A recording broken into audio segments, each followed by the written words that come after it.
One of the most compelling arguments that one can make for the teaching of creationism or intelligent design or so-called alternate theories in the classroom along with evolution is the idea of fairness. If you're going to hear one side of the story, it only seems fair to hear the other side of the story. And I think most Americans, for most Americans, that argument resonates. It sounds just great. You want to hear both sides of an issue. Now, the reason this doesn't apply in science is actually pretty straightforward. It's not a question of hearing both sides of an issue. It's a question of whether or not the scientific process is going to be allowed to work. So ask yourself, how do scientific theories, how do ideas and concepts get into a curriculum or into a textbook? The answer is these ideas originate in the minds of scientists. They propose them, they do research, they develop evidence. They engage in peer review, which means they publish their findings, they argue with people with whom they disagree, they produce new evidence to answer those arguments, and gradually over time, if the evidence is on their side, they will win a consensus within the scientific community that their ideas are right, or at least that they're valuable and they have something to offer scientific discourse. And when they do that, quite automatically, those ideas will end up in classroom and in textbook and curriculum. The proponents of intelligent design, or creationism, who say it's only fair to consider their ideas, have a very curious idea of what fairness is. Because they're not interested in developing evidence. They're not interested in engaging in this process of peer review, of publishing their work, of going to scientific meetings and trying to win a scientific consensus. In effect, what they want to do is to do an end run around the entire scientific process by appealing to boards of education or legislatures to insert their ideas into the classroom, even though they haven't won a scientific consensus. So you have to ask yourself, what's fair about that?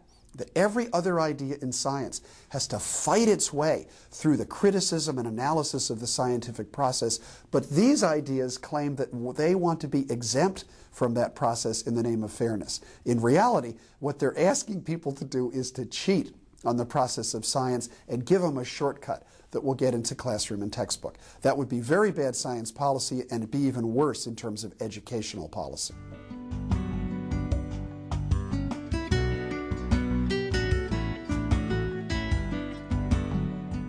Creationists have basically argued 3 points in supporting creation against evolution.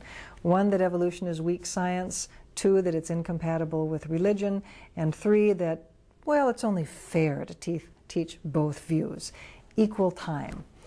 The fairness argument is, in many respects, their most powerful one, because it really appeals to American cultural values of fair play and free speech and community participation and so forth. Plus, we have in the United States an extraordinarily decentralized school system. This is something that comes as a real shock to Europeans and people in Great Britain and Japan and other developed countries who are shocked to think that 17,000 independent school districts are making decisions about what kids learn. This makes no sense to them whatsoever. But local control is extraordinarily important in American politics and in American education.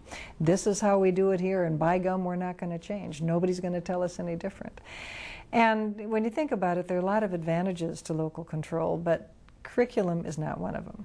There's no reason to assume that children in BB, Arkansas are going to be learning math or history or science differently from children in Livermore, California. If you're in 4th grade, you're a 4th grader. Why don't you have the same curriculum? But we have this very patchy kind of curriculum around this country because of this big enthusiasm for local control. Now, that kind of local control, having a community, members, local school boards, voters voting for school boards, all of this action determining what goes on in the schools is a really deep-set part of American culture and something that we are very unlikely to give up on. And it plays very much into the fairness or equal time kind of strategy of the creationists, because they believe that local people should make these decisions, not experts. And of course, local people often don't have the technical knowledge to make these decisions, but it's very hard to kind of persuade folks that they should maybe listen to people who actually know the discipline when they're deciding what they should teach their kids in different grades.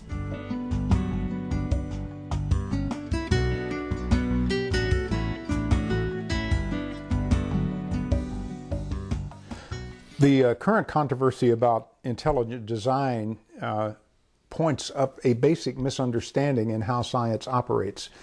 Intelligent design folks say that because evolution, as far as they know, and perhaps biologists agree, cannot explain a certain fact, therefore the whole theory is wrong, or that there is a controversy in which anti-evolution and evolution are more or less equal standing and should debate each other. Scientists love gaps. That's our meat and potatoes. It's the gaps that we cannot explain, which we, if we can explain, will not only advance science, but get us a raise, a promotion, and if it's big enough, make us go down as one of a small group of eminent scientists. So it's the gaps where the action is. So instead of saying gaps disprove a theory, gaps are the way things are. There were many gaps in the theory of plate tectonics 40 years ago when it first came out. Gradually, scientists have closed in those gaps. When people talk about intelligent design today, some of our nation's leaders even say we should put both sides out there. Other people say we should teach the controversy. And I ask myself, if you wanted to teach intelligent design, what is it that you would teach? What would Intelligent Design 101 consist of? A semester-long course. Let's say 14 weeks, 1 hour, 3 times a week. What would it consist of? And then what is the next level? There is nothing there.